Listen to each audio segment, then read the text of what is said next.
사랑합니다. 오늘 본문 말씀은 믿음의 조상으로 불리는 아브라함에 대해서 이야기하는데, 안타깝게도 믿음의 조상이라고 보기에는 너무나 부끄러운 모습을, 이 실체를 하나님께서는 가감없이 낱낱이 우리에게 보여주고 있습니다. 사실 말씀을 보면서 이 본문을 볼 때마다 이런 생각을 합니다. 굳이 믿음의 조상이라고 불리는 이 위대한 선조를 왜 하나님은 부끄러운 모습을 우리에게 낱낱이 보여주시면서 이 말씀을 통해서 우리에게 전하고자 하시는 것은 무엇일까라는 생각이 들기도 합니다. 하나님께서 믿음의 조상이라고 보기에는 너무도 수치스러운 이 아브라함의 모습을 우리에게 낱낱이 가감없이 보여주시는 이유가 무엇인지, 또 그 안에서 우리에게 주시는 은혜와 하나님의 말씀은 무엇인지 잠시 나누고자 합니다. 10절 말씀을 보시면 아브라함은 하나님의 말씀을 따라서 고향과 친척과 아비의 집을 떠나게 됩니다. 당시에 사실 아버지의 집을 떠난다라는 것은 굉장한 위험을 감수를 하고 떠나는 것입니다. 역시나 그래서 얼마 지나지 않아 아브라함은 큰 위기를 맞고 오늘 말씀의 모습을 맞닥뜨리게 되는 것이죠. 이 짧은 10절 안에 두 번이나 반복해서 기록된 단어가 있습니다. 바로 기근입니다. 풍족한 먹을거리를 갖고 또 부유하게 넉넉하게 부족함 없이 살아가는 이 시대에 어울리지 않는 단어라고 볼 수도 있는데요. 당시 기근은, 그 시대 문화 속에서 기근은 그 어떤 것보다도 사실 무섭고 가장 두려운 재앙 중에 하나였습니다.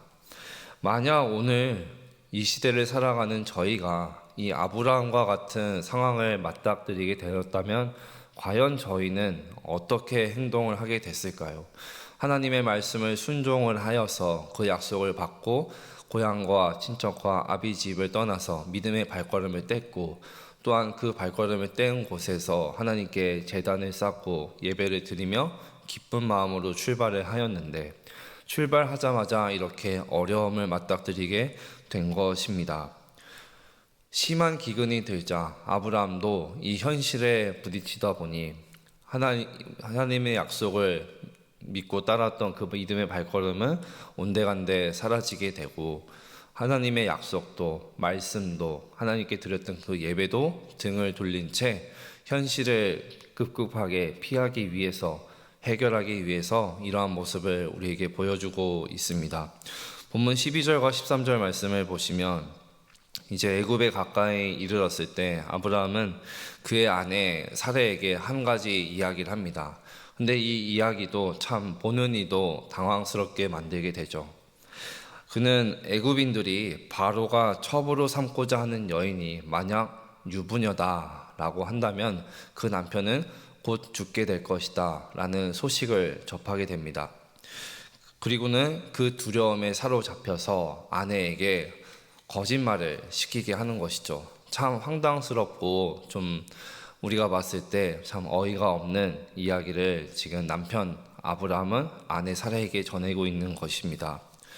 이 아브라함의 삶의 자리에 찾아든 이 심한 기근은 하나님의 약속과 말씀 앞에서 참 신실해 보였던 그의 실체를 여과 없이 우리에게 가감 없이 민낯을 보여주고 있습니다. 우리도 마찬가지인 것 같습니다. 때로는 우리의 삶 가운데 평안하게 삶을 살아가다 하더라도 극한의 고난과 기근과 같이 어려움이 찾아오게 되면은 그때만큼 우리의 실체를, 정말 우리가 마음속에 붙들고 있는 것이 무엇인지 우리를 보여주는 순간은 없는 것 같습니다. 본문 말씀을 계속해서 보시면 14절 말씀을 보시면 아브라함의 말대로 사레의 미모에 애굽에 온 관원들과 궁들이 관심이 쏠리었습니다. 고관들은 바로에게 사레의 미모를 칭찬하였고 바로는 그 즉시 아브라함의 아내 사레를 궁으로 들였습니다. 누이 동생이라 속인 사레가 바로의 여인으로 궁에 들어가자 오라비라 속인 이 아브라함은 그 덕택에 많은 예물을 갖게 되었죠.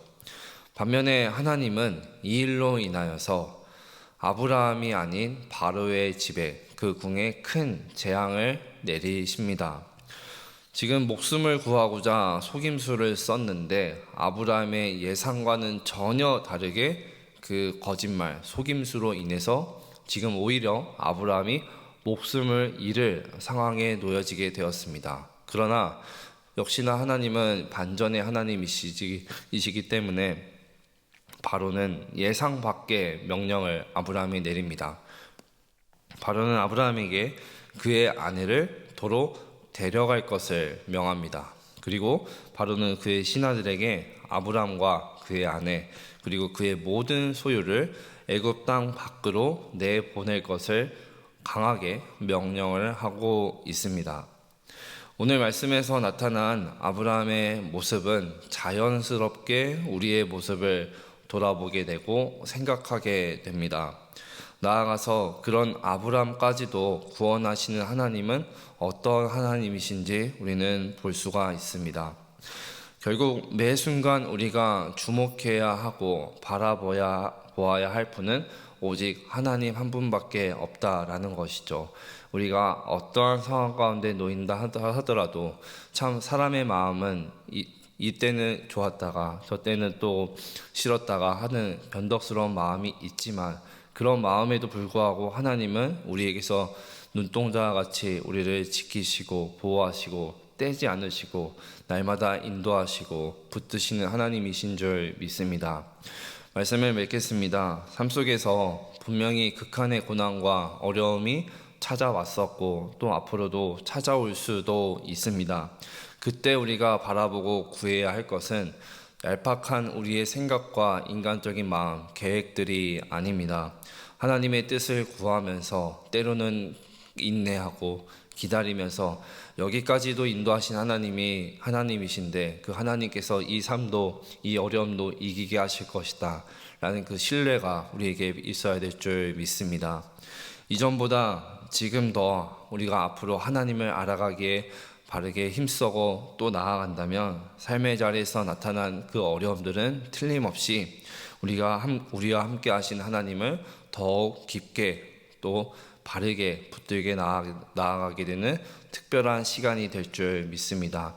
그 하나님과 오늘도 깊이 만나고 또 동행하고 교제하며 나아가는 우리의 삶의 발걸음이 되었으면 좋겠습니다.